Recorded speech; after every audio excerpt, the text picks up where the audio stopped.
আপন আপন জায়গায় পরে বসে যান।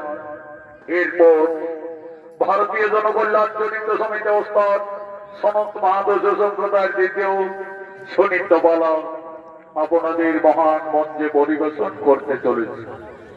এই সুনিত্যপালা সম্পূর্ণ রামায়ণের অবলম্বনে মধ্যস্থ করা হবে। বাল্য বৃদ্ধ শিশু নারী গুরুজন মা বোন আপনারা সকলেই উপস্থিত আছেন। আশা করি সকলেই ধারাবাহিকভাবে নৃত্যকলা বুঝতে পারবেন। নৃত্যরূপে এই পালার নাম রাখা হয়েছে মা সীতার বনবাস হইতে পিতা পুত্রের মহারণ।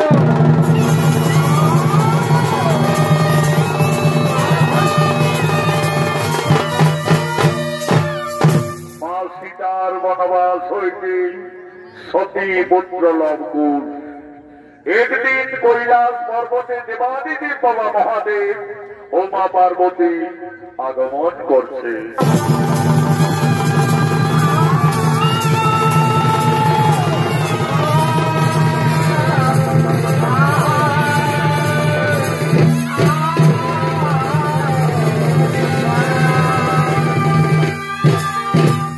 এই দেবাদিদেব মহাদেবের ভূমিকায় অংশ নিয়েছে নৃত্যশিল্পী জিতেন কৈবর্ত।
কৈলাস শিখরে মন বড়ই চঞ্চল, তাই তো বাবা মনোরঞ্জনের জন্য মৃদঙ্গ সহকারে বাবা করিতেছেন নৃত্য।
ভ্রান্ত ধারণায় মন পানতালা করুণা দেবী। আজ আমার কৈলাসী করে মন পড়ে চঞ্চল, তাই তো দেবী মৃদঙ্গ সহকারী। কেন স্বামী, তাহলে বুঝি কৈলাস পর্বতে আজ কিছু অশুভ ইঙ্গিত দেখছো? না দেবী, তাও নয়। আজ মর্তধামী শ্রী নারায়ণ তার রাম অবতারে তার সহধর্মিনী লক্ষ্মী স্বরূপিণী দেবী সীতাকে আজ ওকালে দিতে চলেছে বনবাসে। কি বলছে প্রভু? নারায়ণ তো রাক্ষসকুল বিনাশের জন্য রাম অবতারী মর্তলোকে গমন করেছে, তাছাড়া মর্তধামী লক্ষ্মী ছাড়া নারায়ণ কিভাবে থাকবে প্রভু? তাই তো দেবী, সেই রামায়ণের অপূর্ব লীলা। চলো দেবী মোর সাথে মর্তধামে, আজ তুমি নয়ন ভরে করিবে দর্শন।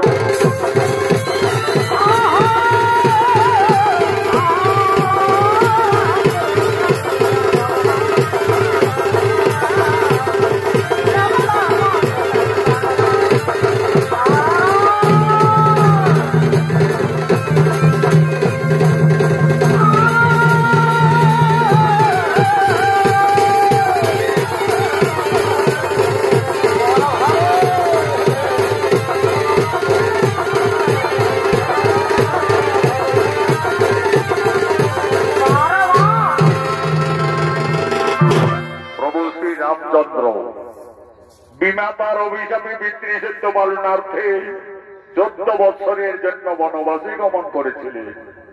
সঙ্গে ছিলেন সহধর্মিণী সীতা এবং অনুজ লক্ষ্মণ। সেই বনবাস থেকে রাক্ষস রাজা রাবণ মা সীতাকে জোর করে হরণ করে লঙ্কায় নিয়ে যায়। প্রভু শ্রী রামচন্দ্র সাগর বন্ধন করে রাক্ষসকুল বিনাশ করে তার সহধর্মিণী দেবী সীতাকে লঙ্কার থেকে সসম্মানে মুক্তি করে ফিরে আনে অযোধ্যা। বর্তমানে অযোধ্যার মহারাজ শ্রী রামচন্দ্র এবং রানী মা সীতা আনন্দে রয়েছেন প্রজাবাসী সকলে। আজ মা সীতার সঙ্গে তার 3 আদরের বোন ভরত, লক্ষ্মণ, শত্রুঘ্নের স্ত্রী, তারা সকলেই অযোধ্যা রাজপ্রাসাদের দিকে আগমন করছে।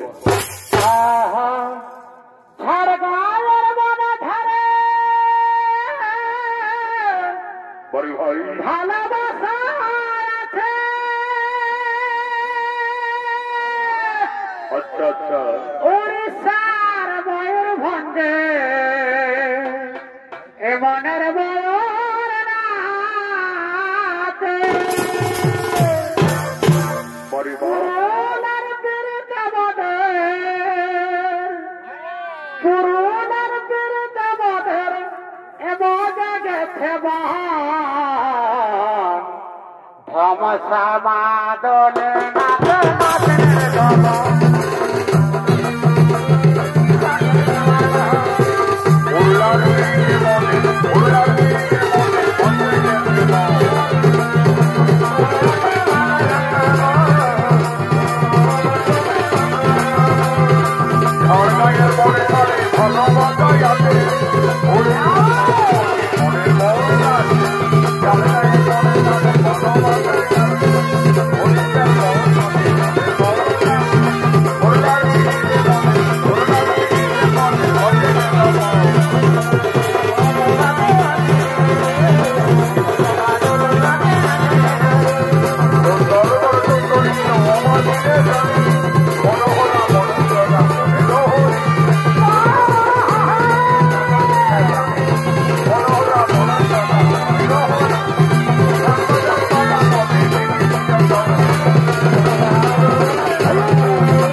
মা সীতার উদ্দেশ্যে তার 3 আদরের বোন বলছেন, দিদি দিদি, তোমাকে না রাক্ষস রাজা রাবণ বনবাস থেকে হরণ করে লঙ্কায় নিয়ে গেছিলেন।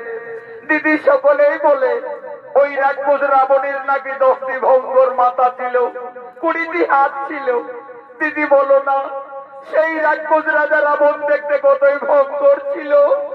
ওরে বোনরা, আমাকে দুরাধারী পাপিষ্ঠ রাবণ বনবাস থেকে হরণ করে লঙ্কায় নিয়ে গেছিলেন দিকে, কিন্তু আমি কোনদিন নন ভরে ওই রাক্ষস রাজা রাবণকে দর্শন করেছিলাম না। তবে আমাকে যেদিন আকাশপতি হরণ করে নিয়ে যায় লঙ্কায়, আমি সেই দিন সমুদ্রের জলে ওই ভঙ্গর দানবের রূপটি দেখেছিলাম। ওরে বোনরা, সেই রাক্ষস কতই ভঙ্গর, আজ আমি রাজপ্রাসাদের মধ্যে তার শরীর রঙ্গ প্রত্যঙ্গ সমস্তই অঙ্গন করছি, তা তোমরা নন মনে দর্শন করো। মা সীতা, রাক্ষস রাজা রাবণ দেখতে কতই ভঙ্গর ছিলেন।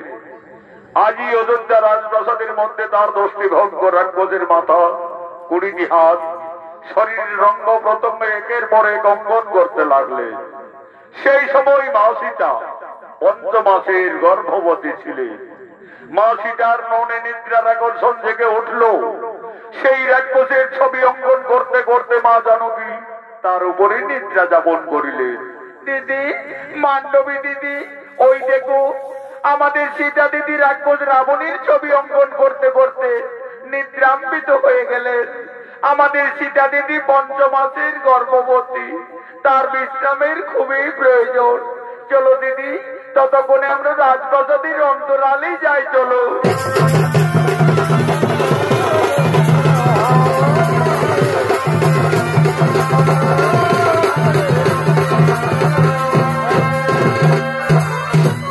এমন সময় প্রভু শ্রী রামচন্দ্র এবং অনুজ লক্ষণ এই রাজপ্রাসাদের দিকে আগমন করছে।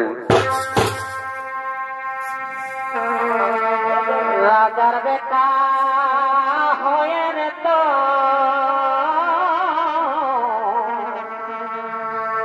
ঘরে জীবনে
স্বর্গীয় আদালত মাহাতোর প্রধান শিষ্য ওস্তাদ যুধিষ্ঠির মাহাতো লক্ষণের ভূমিকায় মানিক কৈবর্ত।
মধ্যে প্রবেশ করতে দেখতে পেলে তার সহধর্মিণী সীতা রাজপ্রাসাদের মধ্যে উদ্ভ্রান্ত ভাবে পড়ে রয়েছে। কি আমার সীতা ওইভাবে রাজপ্রাসাদের মধ্যে পড়ে আছে কেন? প্রভু শ্রী রামচন্দ্র এগিয়েছে দেখলেন রাক্ষস রাজা রাবণের ছবি অঙ্কন করে তার উপরে তার স্ত্রী নিদ্রা যাপন করে রয়েছে। একই সীতা ওইভাবে লঙ্কেশ্বর রাবণের ছবি অঙ্কন করে রাজপ্রাসাদের মধ্যে অবগাহন করে রয়েছে কেন? না না না না না, তা হতে পারি না, তা হতে পারি না। সীতা কেন রাক্ষস রাবণের উপরে বিরাজমান? তাহলে কি আমার সীতা সত্যি এই লঙ্কায় গিয়ে রাক্ষস রাবণের প্রেমে পড়েছিল? হয়তো সীতা রাবণ রাজাকে কোনো ভুলতে পারেনি যে তার ছবি অঙ্কন করে রাজপ্রাসাদের মধ্যে বিরাজমান। না না না না না না, আমার সীতা অসতী, এই সীতা কলঙ্কিনী, যার জন্য আমরা দুই ভাই দিবারাত্রি বনে বনে কেঁদেছি, যার জন্য আমি ওখানে বালিরাজকে হত্যা করেছি, যার জন্য আমি লক্ষ লক্ষ মানুষ সেনা সঙ্গে করে রাজকোষকুল বিনাশ করে যে জানকীকে লঙ্কার থেকে মুক্তি করে অযোধ্যায় ফিরিয়ে এনেছি, আজ সেই সীতা রাবণেরই ছবি অঙ্কন করে রাজপ্রাসাদের মধ্যে নিদ্রা যাপন করছে। না না না না না না, আমার সীতা অসতী, এই সীতা কলঙ্কিনী। কোথায় ওরে প্রাণের ভাই লক্ষ্মণ?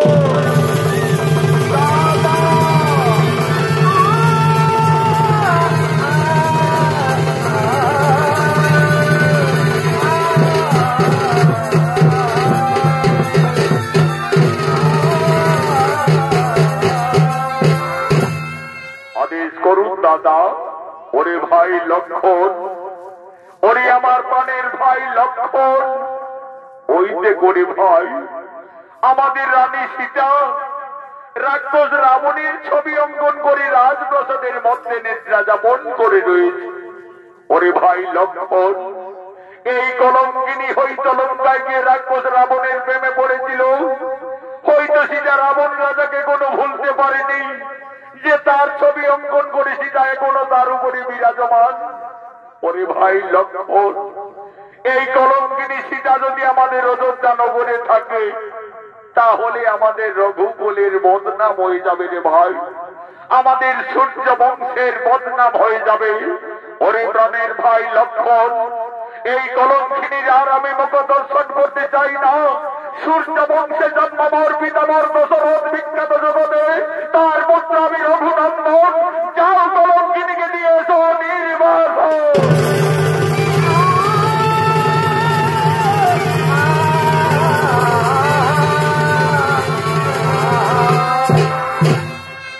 দেবী, তুমি একই করলে দেবী? তুমি আজ আমাদের অযোধ্যার পবিত্র মাটিকে কলুষিত করে দিলে। ধীরে ধীরে মা সীতার নিদ্রার আকর্ষণ ভঙ্গ হল। চোখ মেলে চাইতেই মা জানকী রাজপ্রাসাদের মধ্যে তার দেবর লক্ষ্মণকে দেখতে পেলে। লক্ষ্মণ, একই ভাই তুমি প্রাসাদে? দেবী, তুমি একই করিলে দেবী? তুমি কেন রাক্ষস রাবণের ছবি অঙ্কন করলে আমাদের রাজপ্রাসাদের মধ্যে? তুমি তার উপরে শয়ন করে নিদ্রা যাপন করতেছিলে। তুমি কি সত্যি লঙ্কায় গিয়ে রাক্ষস রাবণকে ভালোবেসে দিলে? তুমি কি রাবণ রাজাকে কোনো ভুলতে পারোনি? না রে ভাই লক্ষ্মণ, আমি কিছু ভুল করিনি রে ভাই। আমি শুধু আমার ওই মান্ডবী উর্মিলা বন্ধের বোঝাবার জন্য এই রাক্ষসের ছবিটি আমি প্রাসাদের মধ্যে অঙ্কন করেছিলাম রে ভাই। তুমি জানো না দেবী, এই অপরাধে তুমি কলঙ্কিনী, এই অপরাধে তুমি বিচারিণী। যে রাক্ষস রাবণ তোমাকে বনবাস থেকে হরণ করে লঙ্কায় নিয়ে যায়, সেই রাবণের ছবি অঙ্কন করে তুমি ভুল করেছ, অপরাধ করেছ। প্রভু শ্রী রামচন্দ্র আর কোনদিন তোমার মুখ দর্শন করবে না। আমায় আদেশ দিয়ে গেলেন এই মুহূর্তেই তোমায় দিতে হবে নির্বাসনে।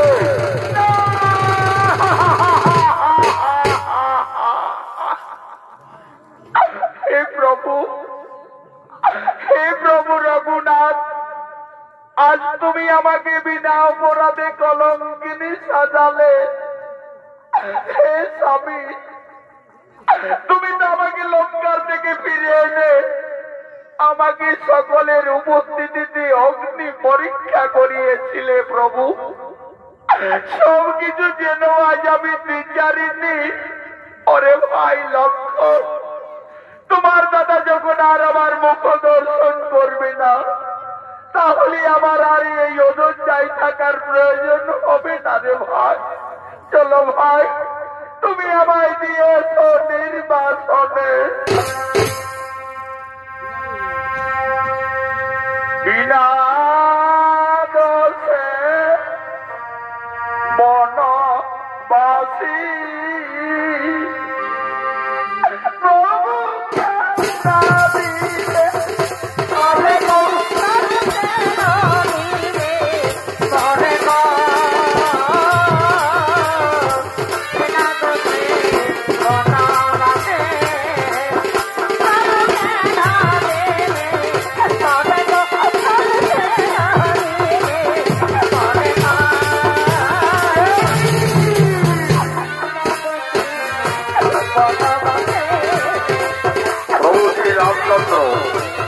মাসিটাকে গরমখিনি নির্যাতনে ভেবে বনবাসের আদেশ দিলে।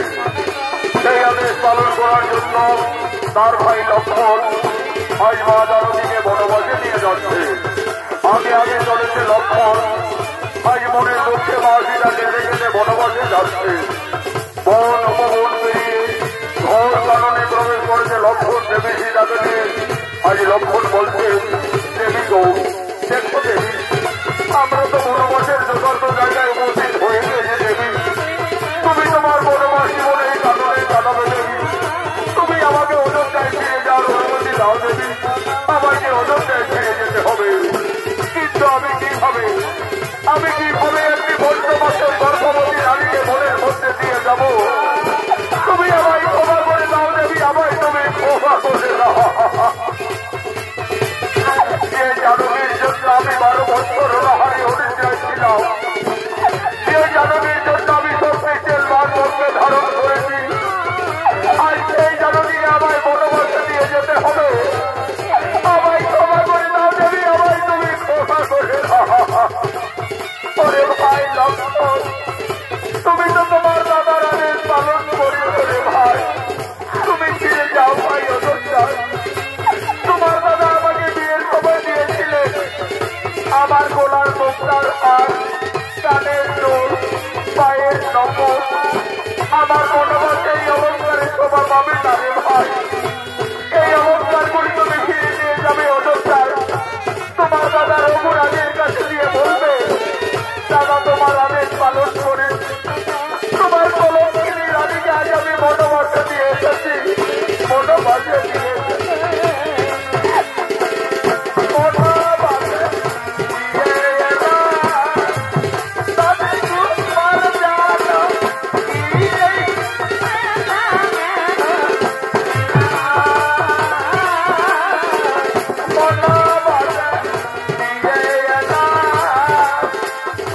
রামচন্দ্র মা সীতাকে বিয়ের সময় যে অলঙ্কার দিয়েছিলেন, আজ মনের দুঃখে মা জানকী বনবাসে কেঁদে কেঁদে গলার মুক্তার হার, কানের দুল, পায়ের নপুর, সমস্ত অলঙ্কার লক্ষণের হাতে তুলে দিলেন। আজ মা সীতা বলছেন, ওরে ভাই লক্ষণ, এই সমস্ত অলঙ্কার নিয়ে তুমি ফিরে যাবে অযোধ্যায়। তোমার দাদা রঘুরাজের কাছে দিয়ে বলবে,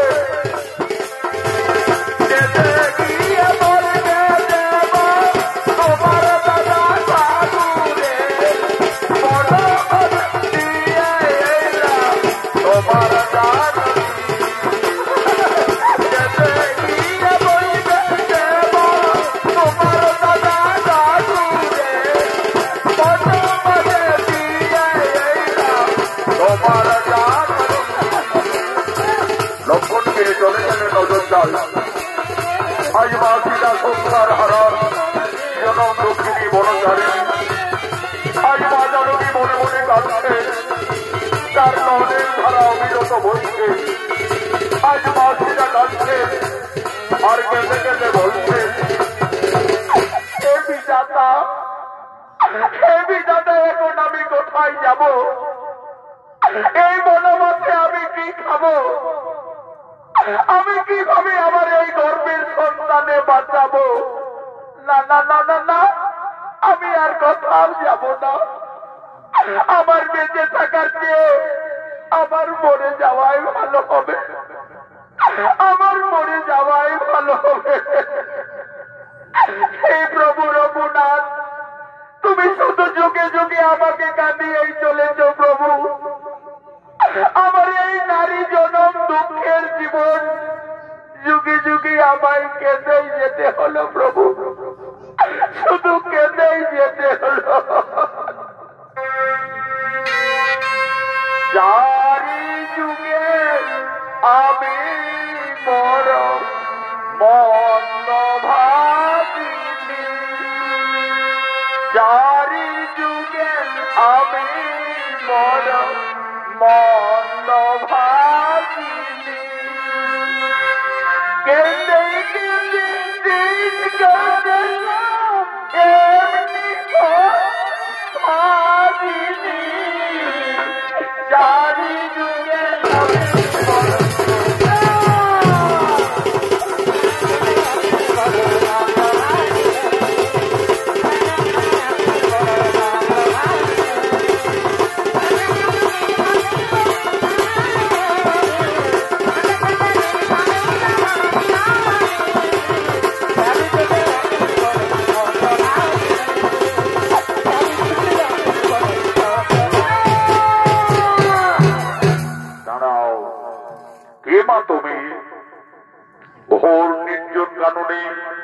কান্দে কান্দে মনের দুঃখে প্রাণ বিসর্জন দিতে যাচ্ছ। তুমি জানো না নারী, মানব জীবনী আত্মহত্যা মহাপাপ। বাবা, আমার বেঁচে থেকে কিছু লাভ হবে না যোগী বাবা। আমার স্বামী আমাকে বিনা অপরাধে কলঙ্কিনী ভেবে আমাকে বনবাসে পাঠিয়েছে বাবা। আমি সংসার হারা জনক নন্দিনী সীতা। মা সীতা, তুমি বনবাসে এসেছো মা? আমি যোগী বাল্মীকি, আমি জানতাম না জানো কি, একদিন না একদিন তোমাকে বনবাসে আসতেই হবে। মা সীতা, তুমি কেঁদো না মা, তুমি কেঁদো না। বিধির বিধান কেউ লঙ্ঘন করতে পারে না মা, বিধির বিধান কেউ লঙ্ঘন করতে পারে না। মা সীতা, তোমার বনবাস জীবন কাটাবার জন্য আমি এই তপবনে পূর্বেই একটি সুন্দর পাতার কুটির নির্মাণ করে রেখেছি। চলো মা জানকী, তুমি না কেঁদে না ভেবে তোমার বনবাস জীবন ওই পাতার কুটিরেই কাটাবে। চলো আমার গহনা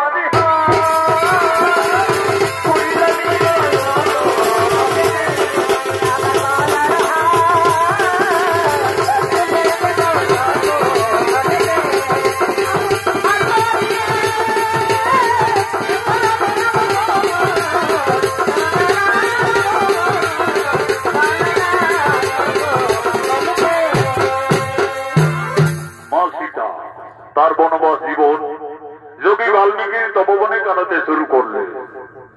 মা সীতার গর্ভের যখন 10 মাস 10 দিন পূর্ণ হয়ে যায়, সুন্দর একটি পুত্র সন্তানের জন্ম দিলেন। আদর করে যোগী বাল্মীকি সেই ছেলের নাম রাখলেন লব। লব দিনের পর দিন মনির আশ্রমে বড় হয়। আজ যোগী বাল্মীকি যোগ সাধনার জন্য এই তপবনের দিকে আগমন করছে। ভালো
আজ তপবনে যোগ সাধনায় মুনিরত হলে। ওম নমো শ্রী ব্রহ্মদেবায় নমো নমঃ। ওম নমো শ্রী ব্রহ্মদেবায় নমো নমঃ। ওম নমঃ গুরু ব্রহ্মা গুরু বিষ্ণু গুরু দেব মহেশ্বরম গুরুবে পরম ব্রহ্ম তস্মৈ শ্রী গুরুবে নমো নমঃ। এমন সময় মা সীতা এসে বলছে, বাবা বাবা। কি মা সীতা? বলো মা সীতা, তোমার কি হয়েছে মা? বাবা, আমার পুত্র লব ওই দেখো বাবা, সে কোন বৃক্ষতলে ঘুমিয়ে আছে।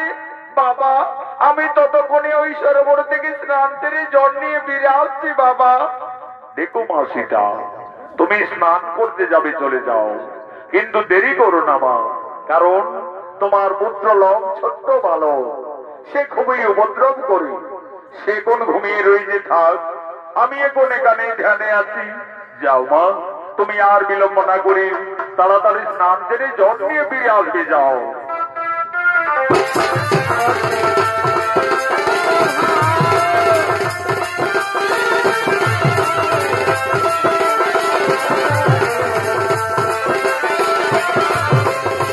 মা সীতা সরোবরে স্নান করতে গেলে মুনি বাল্মীকি বসে ধ্যানে। এমন ভাবে লোকের ঘুম থেকে যায়, লোক তার মায়ের ভিতরে ভিতরে সরোবরে থেকে ছুটে চলে গেলে মুনির ধ্যান ভঙ্গ হল। মুনি দেখছেন সেখানে লোক নেই। কি লোক তো বৃক্ষতলে ঘুমিয়েছিল, তাহলে ছেলেটি হঠাৎ গেল বা কোথায়? ওরে লোক, তুমি কোথায় গেলে? ফিরে এসো। না না না না, এদিকে তো লোককে কোথাও দেখতে পাওয়া যাচ্ছে না। তাহলে কি বাগানে আমতাম খেতে গেল নাকি রে বাবা? ছোট্ট বালক গাছ থেকে পড়ে যাবে। ওরে লোক, তুমি কোথায় গেলে? ফিরে এসো। না না না না না, এই তপবনে লোভের কোথাও কোনো বার্তা পাওয়া গেল না। তাহলে কি কোন হিংস্র প্রাণী ছেলেটাকে খেয়েই ফেললো নাকি রে বাবা? তাহলে তো সর্বনাশ হয়ে যাবে। সীতা সংসার হারা জনম দুঃখিনী বনচারিণী, তার একমাত্র সম্বল তার পুত্র লোক। লোককে বৃক্ষতলে ঘুমিয়ে রেখে মা জানকী সরোবরে স্নান করতে গেছে। ফিরে এসে তার পুত্রকে না দেখতে পেয়ে নিশ্চয়ই মা সীতা কেঁদে কেঁদে পুত্র শোকে প্রাণ ত্যাগ করবে। না না না না না, আমি যোগী বাল্মীকি, আমি মা সীতার আর দুঃখ দেখতে পারবো না। যোগী বাল্মীকি লোককে না দেখতে পেয়ে লোভের সম আরেকটি সন্তানের মনে সৃষ্টি করছে।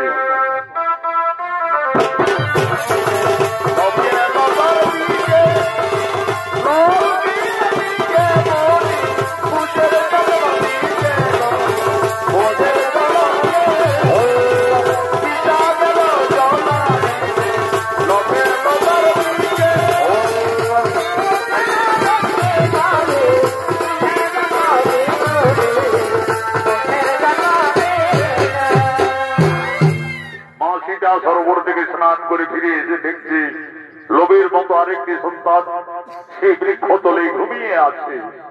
বাবা বাবা, ওই ছেলেটি আবার কোন ছেলে বাবা? কেন মা সীতা, তোমার পুত্র লব। তুমি এই তো বলে গেলে বাবা আমার সন্তান ঘুমিয়ে আছে, তাকে তুমি দেখো। আমি তো দেখছি মা, তোমার পুত্র তো বৃক্ষতলেই ঘুমিয়ে আছে। না বাবা, তোমার কথা ভুল হচ্ছে। এই দেখো বাবা, আমার ছেলে তো আমার পিছনে পিছনে সরোবরে ছুটে গেলেন। মা সীতা, আমার ভুল হয়ে গেছে মা, আমি ভুল করে ফেলেছি মা। আমি ভেবেছিলাম লোভকে এই তপবনে কোনো হিংস্র প্রাণী খেয়ে ফেলেছে। তোমার দুঃখ না সইতে পেরে মা জানকী আমি যে লোভের মতো আরেকটি সন্তানের সৃষ্টি করেছি মা। লোভ যেমনি তোমার পুত্র, আমি সৃষ্টি করেছি তার নাম রেখেছি কুশ। কুশ হবে তোমার ঠিক তেমনই পুত্র। কুশ কুশ কুশ, তুমি উঠে এসো। ওই দেখো কুশ তোমার মাথা দাঁড়িয়ে আছে। যাও কুশ, তুমি তোমার মায়ের কোলে চলে যাও। মা সীতার একটি সন্তান ছিল। যোগী বাল্মীকির আশীর্বাদে মা জানকীর তপবনে দুইটি পুত্র হয়ে গেল। তার দুই সন্তানকে নিয়ে মা সীতা তার বনবাস জীবন আনন্দেই কাটাতে চলেছে।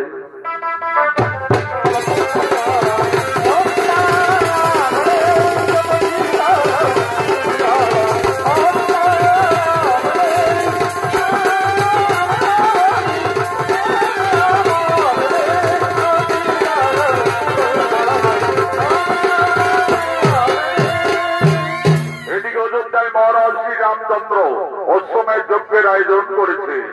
যজ্ঞ সভায় কুলগুরু বৈশিষ্ট্য, রাজা রামচন্দ্র, ভরত, লক্ষ্মণ, শত্রুঘ্ন সকলেই আগমন করছে।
আমি প্রজাবাসীদের মঙ্গল কামনার্থে অশ্বমেধ যজ্ঞের সূচনা করেছি। আপনি আর বিলম্ব না করে রীতি নিয়ম অনুযায়ী আপনি যজ্ঞ আরম্ভ করুন। রাজা রামচন্দ্রের আদেশে কুলগুরু বৈশিষ্ট্য সঙ্গে সঙ্গে অশ্বমেধ যজ্ঞ শুরু করলেন। ওম নমো শ্রী অগ্নিদেবায় নমো নমঃ। ওম নমো শ্রী অগ্নিদেবায় নমো নমঃ। যজ্ঞ সবাই অশ্বমেধ যজ্ঞের ঘোড়া আগমন করছে।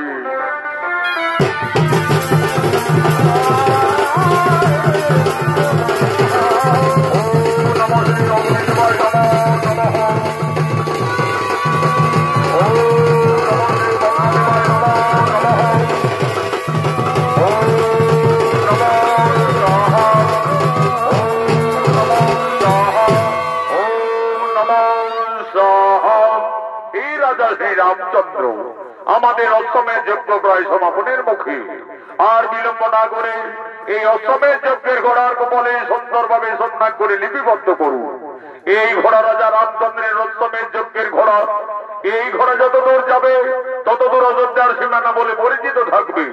আর যদি কেউ বাহুবলে বন্দী করে তাহলে রাজা শ্রী রামচন্দ্রের সঙ্গে যুদ্ধ করতে হবে। কুলগুরু বৈশিষ্ট্যের আদেশে রাজা রামচন্দ্র অশ্বমেধ যজ্ঞের ঘোড়ার কপালে লিপিবদ্ধ করিলেন। ঘোড়া যজ্ঞস্থল থেকে যাচ্ছেন। ঘোড়ার পিছনে পিছনে অযোধ্যার সমস্ত সেনারা যেতে লাগলেন।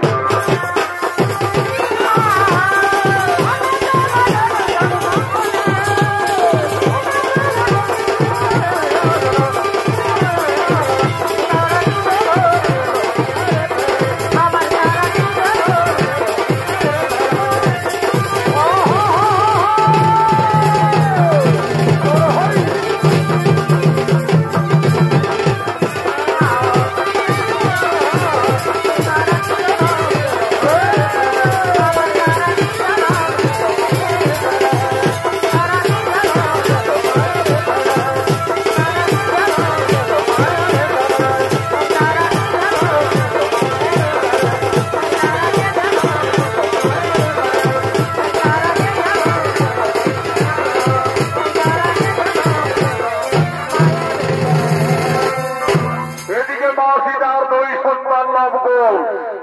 গুরু বাল্মীকির আশ্রমে অস্ত্র শিক্ষা বিদ্যা শিক্ষা শিখতে শিখতে এখন তারা 2 ভাই অনেক বড় হয়ে যায়। আজ তারা মনের আনন্দে মনের তপবনে 2 ভাই খেলা করার জন্য আগমন করছে।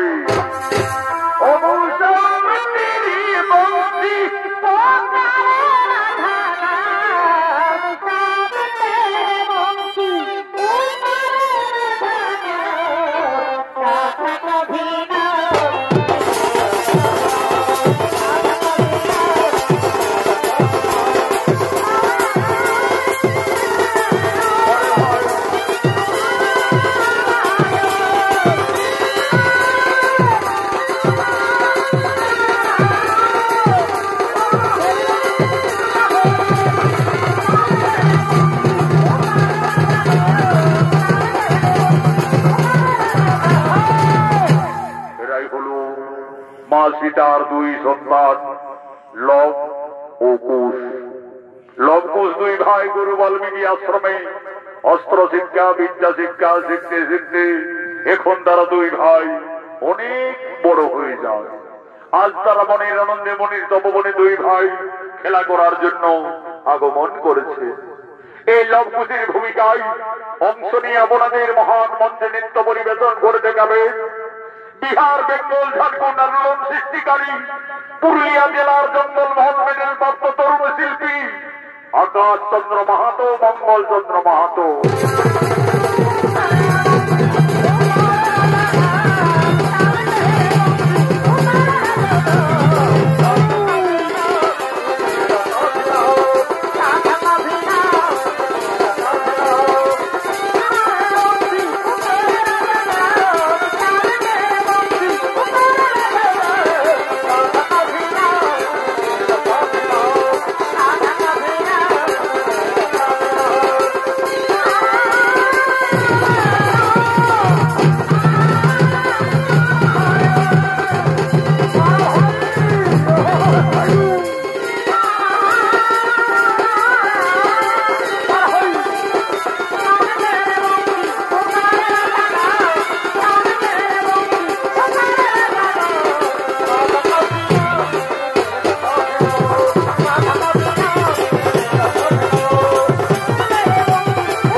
শিক্ষা পরীক্ষার্থে যোগী বাল্মীকি মনে মনে ছলনা করলো।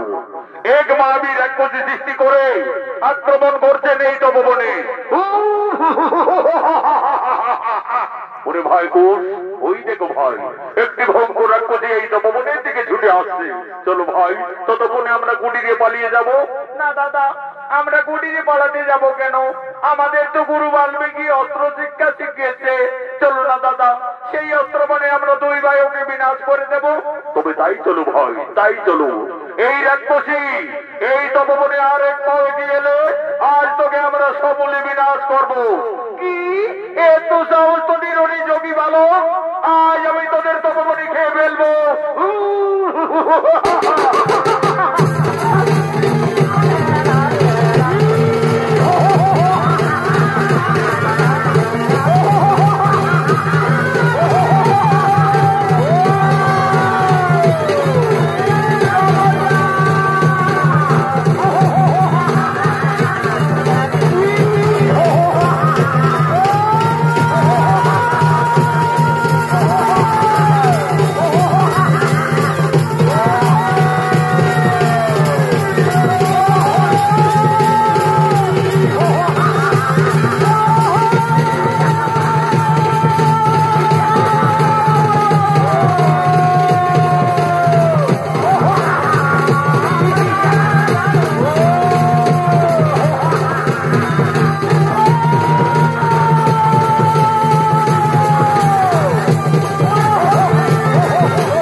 আমি তোমাদের দুই ভাইকে অস্ত্র শিক্ষা পরীক্ষার্থে আমি মনে মনে ছলনা করে এই মহাবীর এক সৃষ্টি করে তোমাদের আক্রমণ করেছিলাম।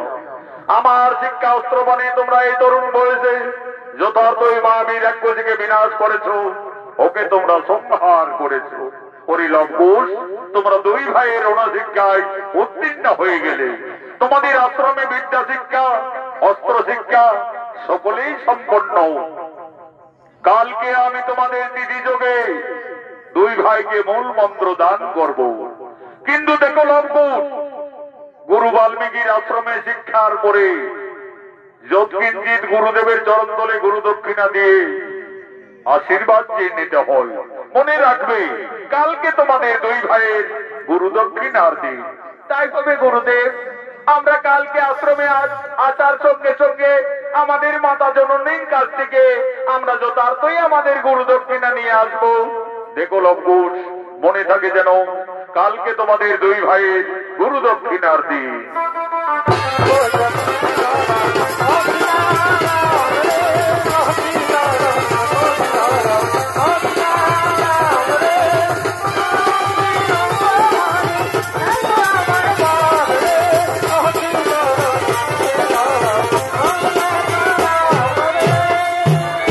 আজ মনের আনন্দে দুই ভাই চলে গেলেন কুটিরে। কুটিরে গিয়ে তাদের মাতা সীতার কাছে তারা নিবেদন করছে, মা, মাতা তুমি কোথায়? কি হয়েছে লম্বুষ? ওইভাবে মা মা চিৎকার করতে করতে কুটিরে এলি, তপবনে কিছু বিপদ হয়েছিল নাকি বাবারা? না মাতা, আজ আমরা তপবনে একটি ভয়ঙ্কর রাক্ষসীকে বিনাশ করে দিয়েছি মা।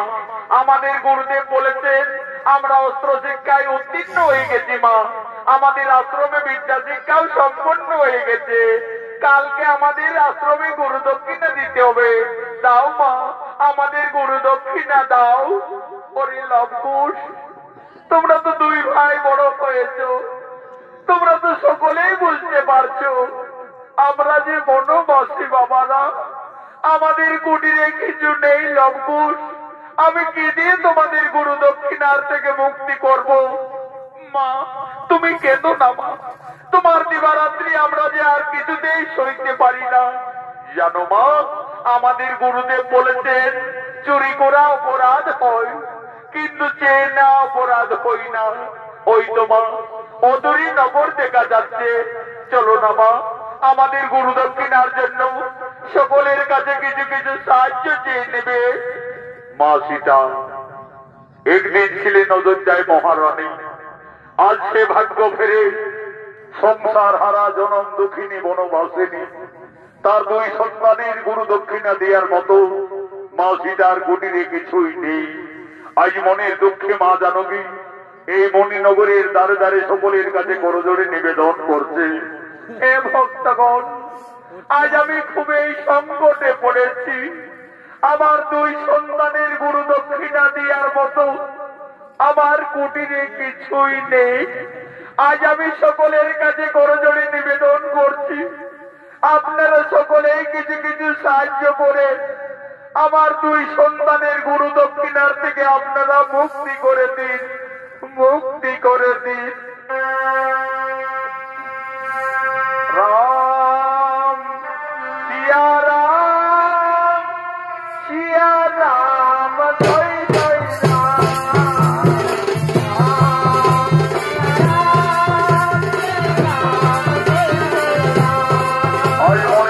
মা জানকী তার দুই সন্তান লঙ্ঘনের গুরু দক্ষিণার জন্য নগরে নগরে তার দ্বারে সকলের কাছে সাহায্য চাইতে লাগলেন। মা সীতা নগরে নগরে ভিক্ষা করতে লাগলেন। রাম সিয়া রাম, সিয়া রাম, জয় জয় রাম। রাম সিয়া রাম, সিয়া রাম, জয় জয় রাম। তোমরা একটি পয়সা দাও গো বাবা, একটি পয়সা দাও। একটি পয়সা দাও গো বাবা, একটি পয়সা দাও। মাতা মনি বনবাসী বিনা বনের নাম। একটি পয়সা দাও গো বাবা, একটি পয়সা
তার দুই সন্তান লবকুশের গুরু দক্ষিণার জন্য নগরে নগরে দ্বারে দ্বারে সকলের কাছে সাহায্য চাইবে। নগরে সকলের মনে দয়া হলো, সকলের মনে করুণা হলো। আজ যে যেমন পারলে মা সীতার দুই সন্তান লম্বদের গরু দক্ষিণার জন্য সকলে কিছু কিছু আর্থিক সাহায্য করলেন। মা সীতার বনবাস জীবনে যথেষ্ট অর্থ মুদ্রা হল। আজ মা সীতা বলছে, ওরে লম্বন, এই তো বাবারা আমাদের সকলে করুণা করেছে, দয়া করেছে। এই মন্ত্র আশ্রমে গুরুদেবের চরণ ধরে প্রণাম জানিয়ে তোমরা আশীর্বাদ দিয়ে দিবে পুত্রগণ।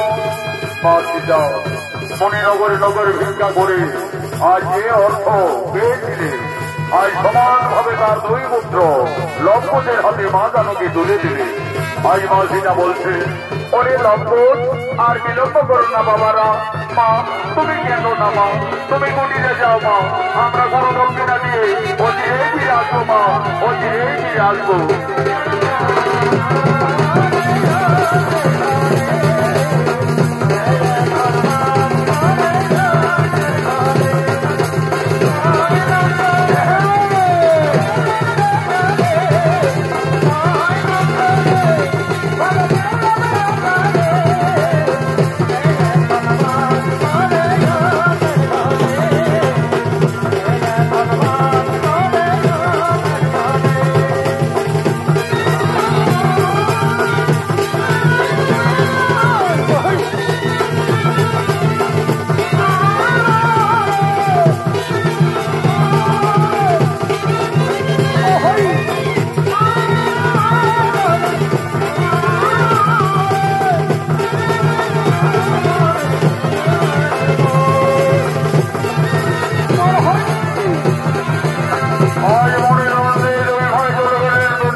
আজ গুরু জোরে প্রণাম জানিয়ে দুই ভাই বলছেন, গুরুদেব আমরা আমাদের গুরু দক্ষিণা নিয়ে এসেছি, এই সামান্য মুদ্রা নিয়ে আমাদের আশীর্বাদ করুন, আমাদের গুরু দক্ষিণার থেকে মুক্তি করে দাও।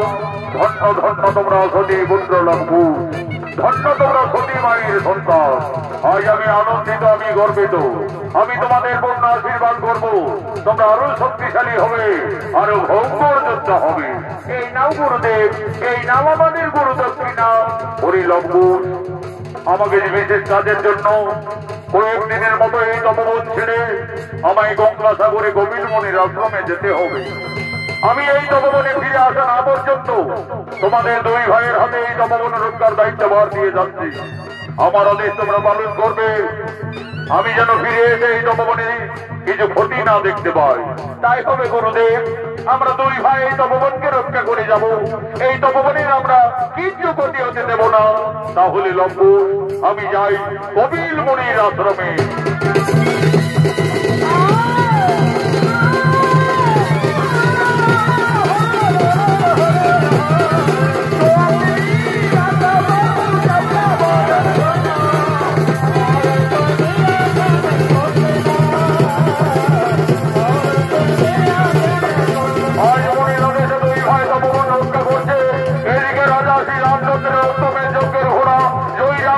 করতে করতে এই তপবনের দিকে ছুটে আসছে।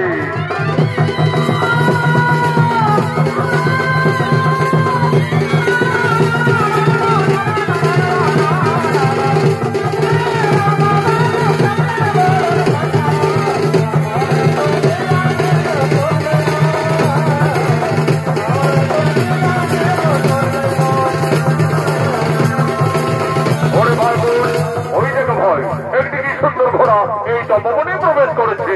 দাদা দাদা মস্ত বড় ঘোড়া দাদা, আমার ঘোড়ার পিঠে যাবার খুবই ইচ্ছে করে দাদা, আমি একটু ঘোড়ার পিঠে যাবো দাদা। ভাই ঘোষ নামো নামো নামো। ওই দেখো ওই ঘোড়ার কপালে কি লেখা আছে? কি লেখা আছে দাদা? ওই দেখো ভাই, এই ঘোড়ার কপালে স্বর্ণাক্ষরে লেখা রয়েছে, এই ঘোড়া অযোধ্যার মহারাজ শ্রী রামচন্দ্রের অশ্বমেধ যজ্ঞের ঘোড়া। এই ঘোড়া যতদূর যাবে ততদূর অযোধ্যার সীমানা বলে পরিচিত থাকবে।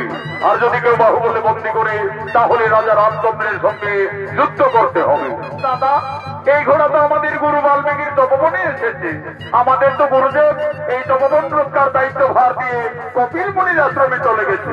চলো দাদা, গুরুদেবের আদেশে আমরা বন্দী রাখবো, প্রয়োজনে আমরা যুদ্ধই করবো। তবে তাই চলো ভাই, তাই চলো। হরে অর্থ, তুমি আমাদের তপবনের বন্ধু, তুমি আমাদের সঙ্গে খেলা করবে। চলো ভাই ঘোষ, আমাদের বন্ধু ঘোড়ার পিঠে চড়ে আমরা এই তপবনে খেলা করি।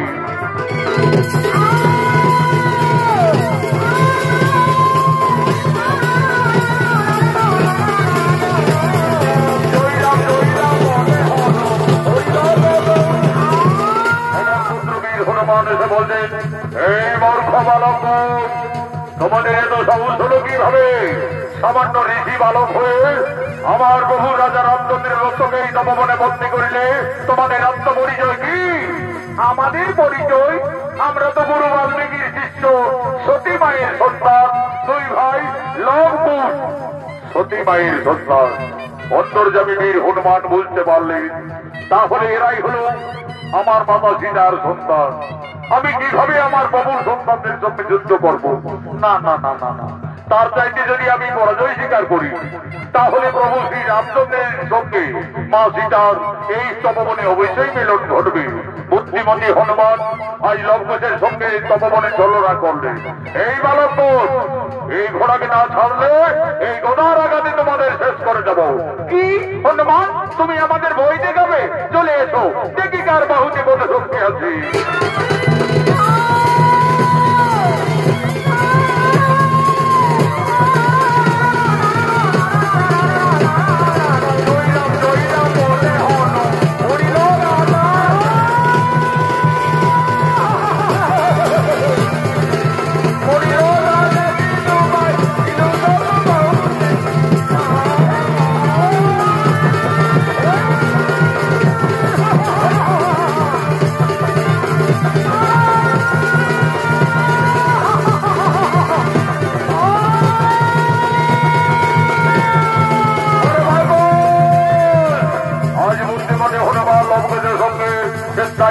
স্বীকার করলে আজ লবকুশ হনুমানকে বন্দী করলেন তপবনের বৃক্ষটালি।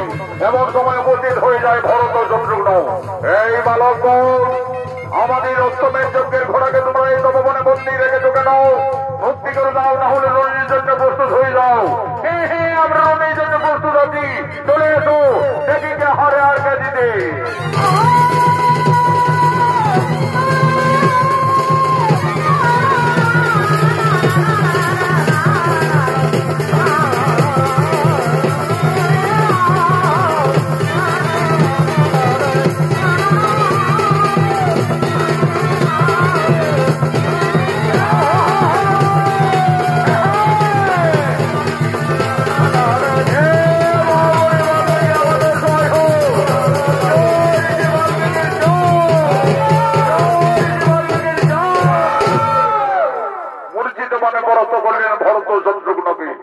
এমন সময় উপস্থিত হয়ে যায় অযোধ্যার মহারাজ শ্রী রামচন্দ্র এবং অনুজ লক্ষণ। একই, ওরে ভাই লক্ষণ, ওই দেখো ভাই, এই তপবনে পরাস্ত করেছে আমার দুই ভ্রাতা ভরত শত্রুঘ্নকে। ওই দেখো পরাস্ত করে বন্দী রেখেছে পবন পুত্র বীর হনুমানকে, বন্দী রেখেছে আমাদের অশ্বমেধ যজ্ঞের ঘোড়াকে। কেমন শক্তিশালী দুই ঋষি বালক! কে বাবা তোমরা? আমরা গুরু বাল্মীকির শিষ্য, সতী মায়ের সন্তান, দুই ভাই লবকুশ। লবকুশ, দেখো লবকুশ, এই ঘোড়াকে তোমরা বন্দী করে ভুল করেছো। এই ঘোড়াকে তোমরা মুক্তি করে দাও বালকগণ। তাহলে তুমি এই অযোধ্যার মহারাজ শ্রী রামচন্দ্র? হে বালকগণ, তোমাদের অনুমান সত্য। আমি অযোধ্যাপতির ত্রিলোকজয়ী রাজা শ্রী রামচন্দ্র। রাজা, ওই ঘোড়ার কপালে লেখা আছে এই ঘোড়া যতদূর যাবে ততদূর অযোধ্যার সীমানা বলে পরিচিত থাকবে। হে বালকগণ, তোমরা তো ঠিকই বলেছ। এই ঘোড়া আমার অশ্বমেধ যজ্ঞের ঘোড়া। এই ঘোড়া যত দূরেই যাক না কেন ততদূর আমাদের অযোধ্যার সীমানা বলেই পরিচিত থাকবে। রাজা, তাহলে তো এই ঘোড়াকে আমরা তপবন থেকে কিছুতেই ছাড়বো না। আমাদের গুরু বাল্মীকি এই তপবন রক্ষার দায়িত্ব ভার দিয়ে কপিল মুনির আশ্রমে গমন করেছেন, তাই তো গুরুদেবের আদেশে আমরা বন্দী রেখেছি। তাহলে তোমরা রণের জন্য প্রস্তুত হয়ে যাও বালকগণ। আমার সঙ্গে যে তোমাদের রণ করতে হবে, আর আমি ত্রিলোকজয়ী, আমার সঙ্গে কোনোভাবে রণে উত্তীর্ণ হতে পারবে না। আমার রণে তোমাদের মৃত্যু হয়ে যাবে। তোমাদের মৃত্যুর সংবাদ পেয়ে তোমাদের পিতা মাতা কতই না দুঃখ পাবে। দেখো বালকগণ, তোমরা কোন ঋষি পুত্র? কে তোমাদের পিতা, কে বা তোমাদের মাতা? আমরা তো আমাদের পিতার নাম জানি না, এইটুকু জানি আমরা সতী মায়ের সন্তান, দুই ভাই লবকুশ। লবকুশ, তোমরা তোমাদের পিতার নাম জানো না? আমি কিভাবে এই অবধ বালকদের সঙ্গে রণ করব? দেখো লবকুশ, তোমরা অবধ বালক, আমার পুত্র সম। যদি একবার আমায় পিতা সম্বোধন করো, আমি পুত্র ভেবে তোমাদের ক্ষমা করে দেব। এই রাজা, তোমাকে আমরা বাবা বলতে যাব কেন? তুমি আমাদের বাবা বলো না দেখছি। শান্ত হও বালকগণ, আমি যদি তোমাদের বাবা সম্বোধন করি, তাহলে বিনা যুদ্ধে আমার ওই অশ্বকে মুক্তি করে দেবে তো? তা নয়, পরে দেখা যাবে, আগে বলে দেখো না। আচ্ছা বালকগণ, আমি না হয় তোমাদের বাবাই বললাম। এই রাজা, তুমি কাকে বাবা বললে? আমাকে বাবা বললে না আমার দাদা লবকে বাবা বললে? কেন বালকগণ, আমি তোমাদের দুই ভাইকেই বাবা বললাম। তাহলে বলো দেখি রাজা, তোমার মায়ের কোটা স্বামী? এই মূর্খ তরুণী ঋষি বালক, তোমরা সাবধান হও। তোমরা রাজা শ্রী রামচন্দ্রের রণে উপস্থিত আছো। আমরা সতী মায়ের সন্তান, রণকে ভয় পাই না রাজা। চলে এসো সম্মুখ সমরে, বিনা যুদ্ধে না জারিব সমেত যজ্ঞের ঘোড়া।